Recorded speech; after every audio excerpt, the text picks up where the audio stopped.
Shalom Bapak Ibu semua, saat ini kita ada di khotbah minggu bersama Boksu Willy. Dan tema khotbah minggu ini adalah kamu takut dihina dunia, tapi berani mengecewakan Tuhan. Mari saudara, kita akan lihat bersama-sama. Banyak orang Kristen hari ini luar biasa berani ketika mengecewakan Tuhan. Berani meninggalkan ibadah, bahkan berani melanggar firman Tuhan.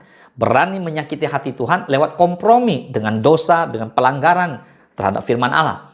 Tapi ketika dunia mulai mengejek, langsung kendor, langsung takut, langsung mundur, langsung bersembunyi. Pertanyaannya, mengapa kita lebih takut kehilangan penilaian manusia daripada kehilangan perkenanan Tuhan? Yesus sendiri sudah berkata dengan sangat luar biasa, sangat dahsyat dan sangat tajam. Di Yohanes 15 ayat 18, jika dunia membenci kamu, ingatlah bahwa ia telah lebih dahulu membenci aku daripada kamu. Jadi Yesus sudah mengatakan dalam firman yang begitu luar biasa, dunia membenci kamu. Ingat, ingat, ingat. Dunia sudah terlebih dahulu membenci Tuhan daripada kita. Jadi masalahnya bukan pada dunianya. Masalahnya adalah pada siapa yang kita takuti lebih dalam. Kita lebih takut akan Tuhan atau takut kepada manusia? Sekarang kita lihat. Kita akan bahas satu pertanyaan. Mengapa orang Kristen takut dihina dunia? Yang pertama, karena identitas masih ditentukan oleh pendapat manusia. Banyak orang lebih takut diejek teman daripada mengecewakan Tuhan. Identitasnya bukan di dalam Kristus, tapi di dalam validasi manusia. Contoh, takut diejek fanatik jika rajin ke gereja, disebut Mr. Haleluya. Takut dianggap aneh jika menolak dosa, dibilang kamu hidup kudus sekali, hanya kamu yang suci. Takut dikatakan kolot jika setia pada firman Tuhan. Nggak mau dibilang tua, ketuaan kamu. Takut tidak diterima lingkungan jika hidup kudus. Akhirnya merasa nggak punya komunitas, nggak punya kawan, dan sebagainya. Padahal firman Tuhan berkata, manusia melihat yang di depan mata, tetapi Tuhan melihat hati. 1 Samuel 16 ayat 7. Tetapi berfirmanlah Tuhan kepada Samuel, janganlah pandang parasnya atau perawakan yang tinggi, sebab aku telah menolaknya. Bukan yang dilihat manusia, yang dilihat Allah. Manusia melihat apa yang di depan mata, tetapi Tuhan melihat hati. Nah, yang menentukan nilai kita bukan mata manusia, tapi matanya Tuhan. Katakan amin. Yang kedua, karena masih cinta dunia. Nah, orang yang masih terikat dengan gaya hidup dunia pasti takut ditolak dunia.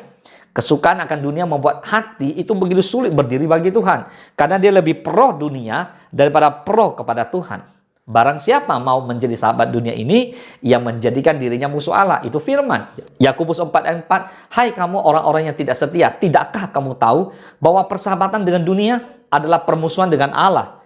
Jadi barang siapa hendak menjadi sahabat dunia ini, ia menjadikan dirinya musuh Allah. Saudara, lebih baik dimusuhi dunia daripada dimusuhi Tuhan. Coba, orang Tuhan yang menciptakan kita kok. Nah, yang ketiga, karena imannya belum bertumbuh.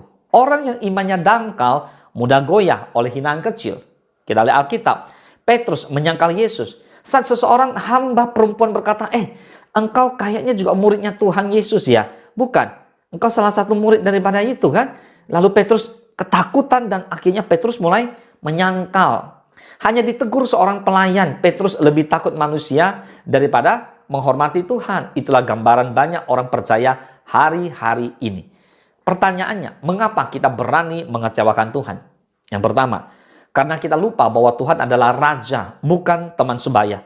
Banyak orang menghormati bosnya, banyak orang menghormati teman-temannya, tapi mereka tidak menghormati Tuhan. Bertobatlah. Takut dimarahi atasan, takut dimarahi oleh teman-temannya, tapi tidak takut jatuh dalam dosa. Amsal 9:10 berkata, permulaan hikmat adalah takut akan Tuhan, dan mengenal yang maha kudus adalah pengertian.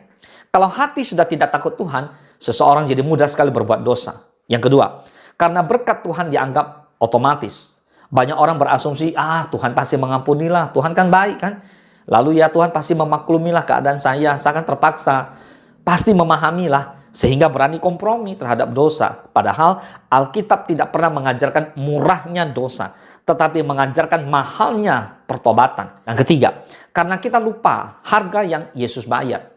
Kita takut dihina manusia, tapi apakah kita ingat Yesus dihina, Yesus dicemooh, Yesus dipukul, ditelanjangi, dan disalibkan. Semua demi apa, saudara? Demi menyelamatkan kita, saudara. Ia dihina dan dihindari orang, Yesaya 5:3. Nah, saudara, seorang yang penuh kesengsaraan dan yang biasa menderita kesakitan. Ia sangat dihina sehingga orang menutup mukanya terhadap dia, dan bagi kita pun dia tidak masuk hitungan. Nah saudara, kalau Yesus saja tidak malu dihina demi kita, bagaimana mungkin kita malu mengaku dia di depan dunia? Bertobatlah. Amin. Nah Bapak Ibu, dalam Alkitab juga banyak loh. Ada hamba-hamba Tuhan yang terpilih luar biasa. Orang yang memilih Tuhan meski dihina loh. Yang pertama lihat Daniel. Tetap berdoa meski terancam masuk gua singa. Daniel dihina, difitnah, dan diancam. Tetapi ia tidak pernah kompromi dengan dosa. Ia tetap berdoa seperti yang biasa dilakukannya. Daniel 6:10, demi didengar Daniel bahwa surat perintah itu telah dibuat, pergilah ia ke rumahnya. Dalam kamar atasnya ada tingkap-tingkap yang terbuka ke arah Yerusalem. 3 kali sehari ia berlutut, berdoa, serta memuji Allahnya.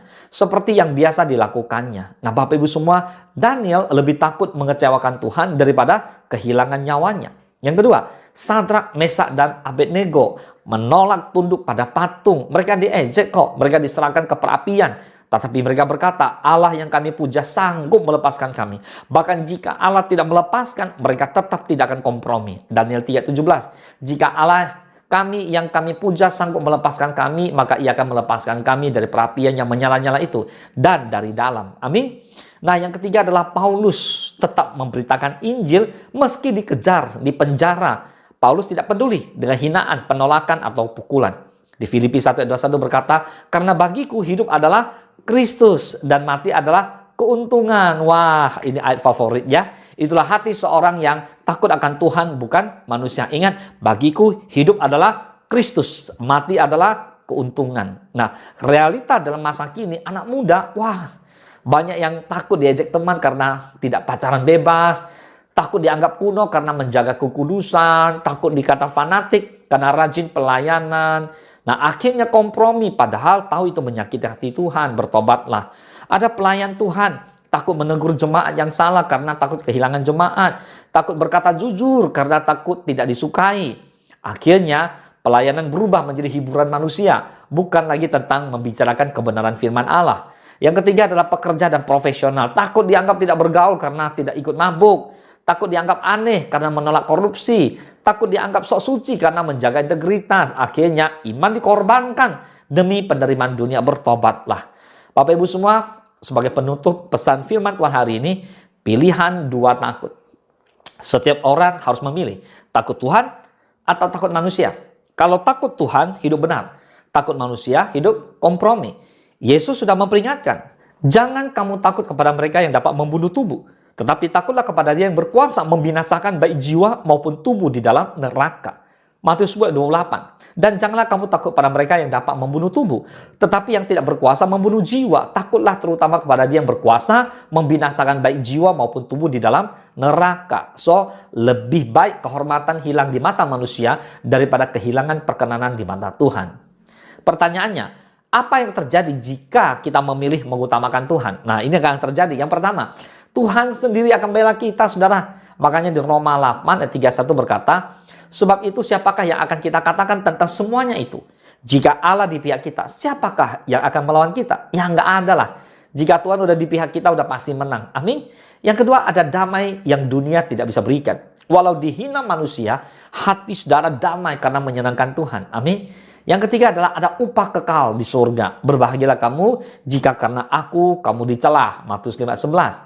Saudara, orang yang dianiaya dan kepadamu difitnahkan segala yang jahat. Itu Matius 5:11. Jadi dihina karena Kristus bukan aib. Itu kehormatan rohani. Bagaimana sekarang kita hidup tanpa kompromi? Mari Bapak Ibu semua tetaplah berdiri di sisi kebenaran meskipun sendirian. Amin. Jangan tunggu mayoritas. Ingat, kebenaran tidak butuh suara terbanyak. Yang kedua, berani menolak tawaran dosa secara tegas. Jadi tidak perlu muter-muter ya. Jawab, saya tidak mau. Saya adalah milik Kristus. Yang ketiga, jaga identitas. Kamu adalah anak Allah, saudara. Kita adalah anak-anak Allah. Jangan biarkan dunia mendikte menjadi siapa kamu. Yang keempat adalah hidup untuk menyenangkan Tuhan, bukan untuk manusia. Makanya Matius 6:33 berkata, tetapi carilah dahulu kerajaan Allah dan kebenarannya, maka semuanya itu akan ditambahkan kepadamu. So ketika Tuhan yang engkau utamakan, maka hidup saudara akan lurus dan berkat Tuhan akan ditambahkan kepada saudara. Amin. Dan yang kelima, ingat dunia hanya sementara, bro. Tuhanlah yang kekal selama-lamanya. Semua hinaan dunia akan hilang. Kesetiaanmu pada Tuhan yang akan tinggal selama-lamanya. Mari Bapak Ibu semua, pilihan yang menentukan nasib kekal. Jangan sampai dunia menganggap kita kuat, tetapi Tuhan menganggap kita pengecut.